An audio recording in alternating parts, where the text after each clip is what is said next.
All right, so the question is, did the OnePlus 13 stand the test of time? I have used this OnePlus 13 since early January, 150 days or so, and it is definitely time for a long-term review.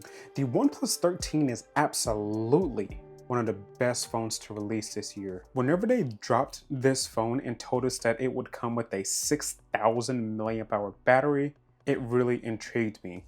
I haven't used a OnePlus phone since the OnePlus 7 Pro, and as soon as I got this phone in hand, I felt the satin smooth sides that has a little bit of curve with this beautiful vegan leather backing.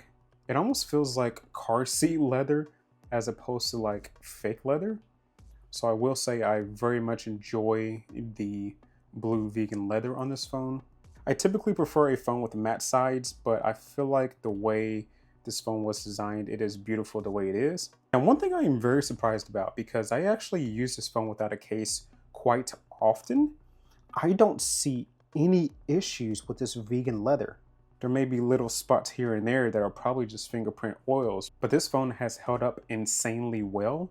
I don't see any scratches really in the camera lens here. And if we flip it over, we'll give it a good wipe down here. But the OG original screen protector that came with this phone, it got very dirty and very nasty very quickly. So I did end up replacing that with nothing. I could not for the life of me find a screen protector that I enjoyed on this phone. I tried different UV glass screen protectors that seemed to work well for a little while. And I also just tried one of those film screen protectors, and I couldn't find one that would be perfect for that long. It would look good for a little while, but then it got dirty. So that, I would say, is the biggest downside of this design, is these curved edges and how they do not work well with screen protectors. Now, of course, OnePlus, they made the edge a lot smaller of a curve than they used to do, but it's still just enough that it causes issues with screen protectors. Now, the typical usability of these curved edges, I do like the look of it, but I do not like the functionality of such accessories. And speaking of accessories, I think that's probably the biggest issue I've had with this phone. It is so difficult to find a good selection of cases and screen protectors overall. Now, when you look at this display, this is one of the reasons why I absolutely love this phone. This is one of the brightest, sharpest, smoothest displays I have ever owned, and it really enhances the experience. Now, the bezels aren't the thinnest in the world, but I'm okay with that. This phone gets insanely bright, and it just looks super sharp all the time. Now, these two phones actually have some of the best displays that I've used. Small Pixel 9 Pro is so sharp because it's a 6.3 inch Quad HD display, and that phone is sharper than the majority of phones out there. And the Galaxy only gets up to 2600 nits. And I will tell you that this phone definitely feels like it gets brighter than the Galaxy S25 Ultra, and I absolutely love that about it. Now, real quick, you're not going to be able to see this, but my screen, I don't really have any scratches after using no screen protector. So I think OnePlus did a really good job with choosing this particular glass. My OnePlus 7 Pro I had a few years ago was absolutely abysmal in terms of scratch resistance, and the glass they chose to use on this phone is excellent. Colors, sharpness, brightness, this display is absolutely perfect. And it's also extremely fast too, which I love. By the way, guys, while I was recording this video, we hit 1,000 subscribers. You all are absolutely amazing. This is insane to me. This literally just happened as I started recording this video. I am shocked. I am ecstatic. This is the funnest thing I've ever done, and I will continue to make videos as long as you guys support me. So thank you to everybody who has tuned into my content in the past, and thank you so much for liking my videos and subscribing. This is amazing. Now, while we are talking about the display, let's talk very briefly about performance.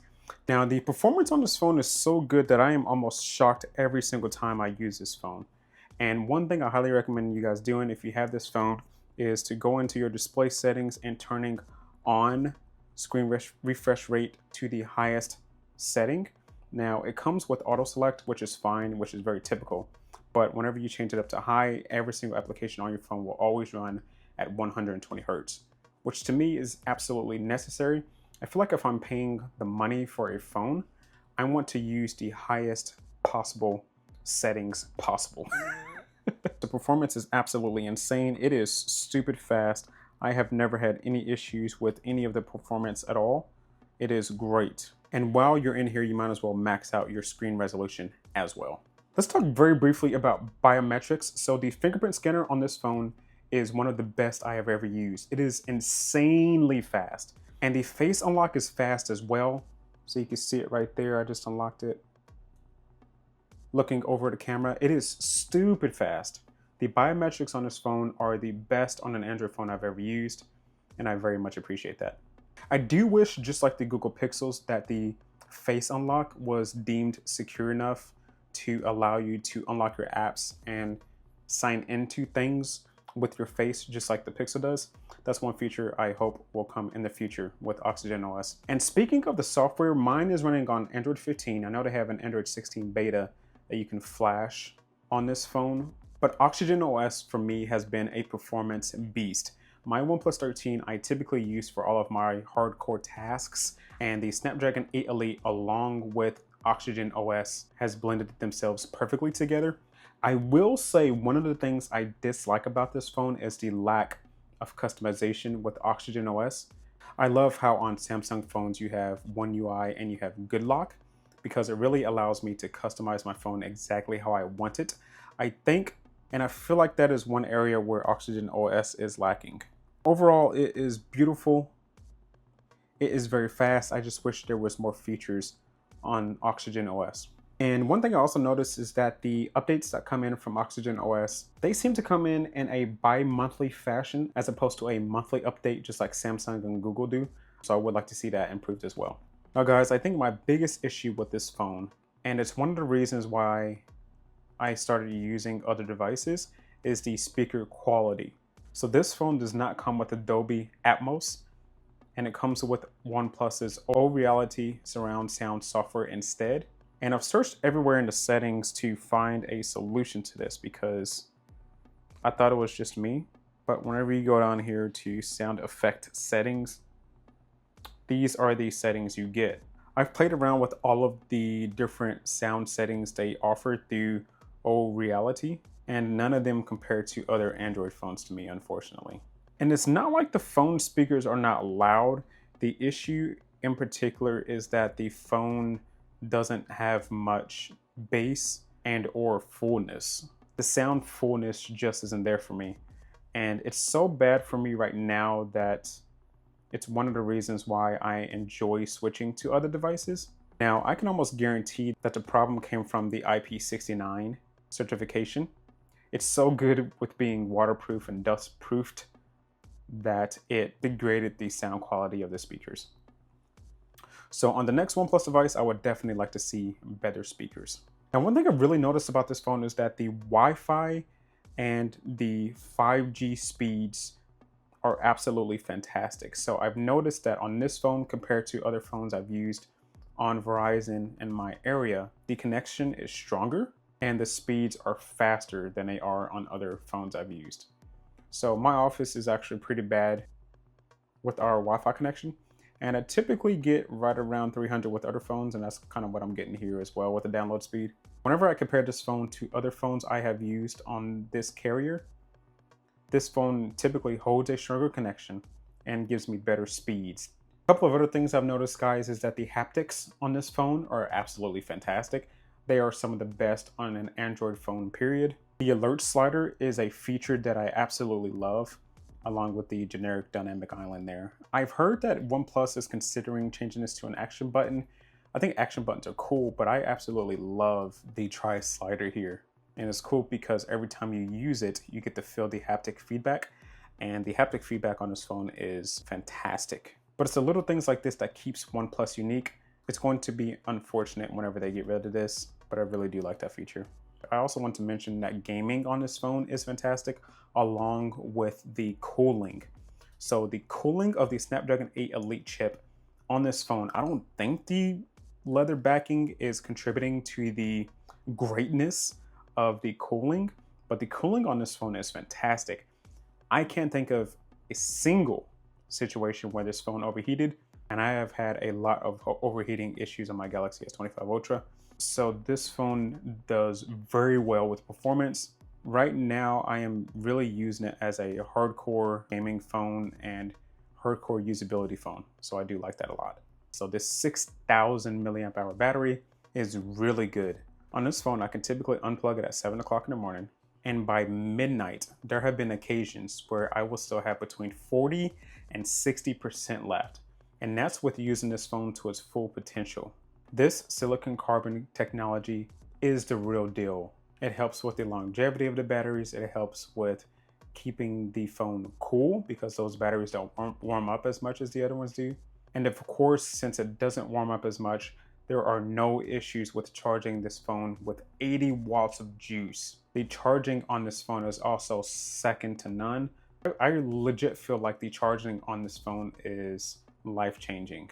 While you eat dinner for a good 20 minutes, and say your phone is at like 20%, right?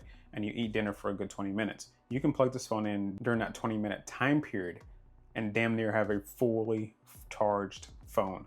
The charging on this is insane.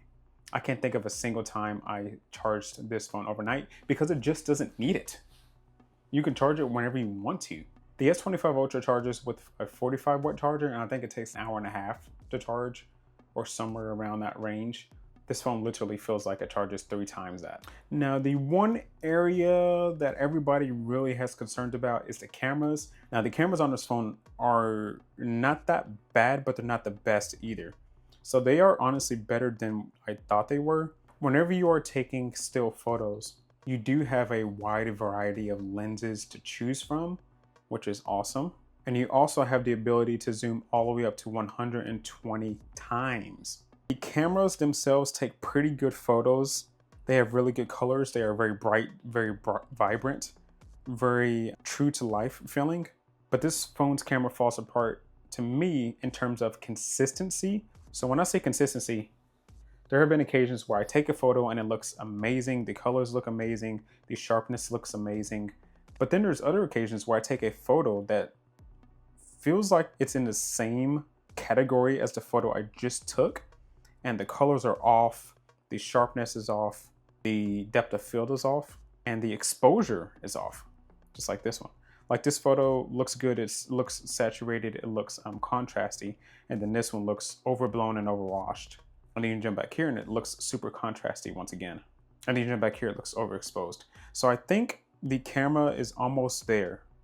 A lot of photos look really good, but then there are other photos I take that just don't look good at all. So I think if they work on the consistency of the photos, it will make a world of a difference. I really like the photos this phone takes. And the videos as well, the videos look great.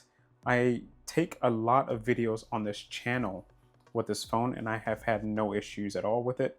The colors are amazing. The smoothness is better than it is on my iPhone, which I very much enjoy. And the audio is pretty good as well. So I don't have any issues at all with this camera. I just can't consider it the best because of those inconsistent situations. Last but not least, guys, I have used the IR blaster every single day on this phone. So if I click here, this just brings up our living room TV and you can see all of the features that I have with it. And if I scroll here and launch the IR remote, you will see all of the other TVs I've used it with. I absolutely need this feature on every single phone that I have. Every time I don't have this phone in my pocket, there is always a situation where I need an IR blaster now. It's insane. So OnePlus, please keep this on your phones. Overall, I absolutely love this OnePlus 13. Like I mentioned, if the speakers were great sounding speakers, if the cameras were more consistent, and if OxygenOS just gave me a little bit more in terms of customization, this would absolutely be the best phone in the world. Not saying it's not the best phone in the world because it kind of is, but I feel like it's almost there to be guaranteed to be the best. I think you cannot beat this phone, especially whenever you compare how much money you will pay for this phone versus other phones with this level of performance. You cannot beat this device.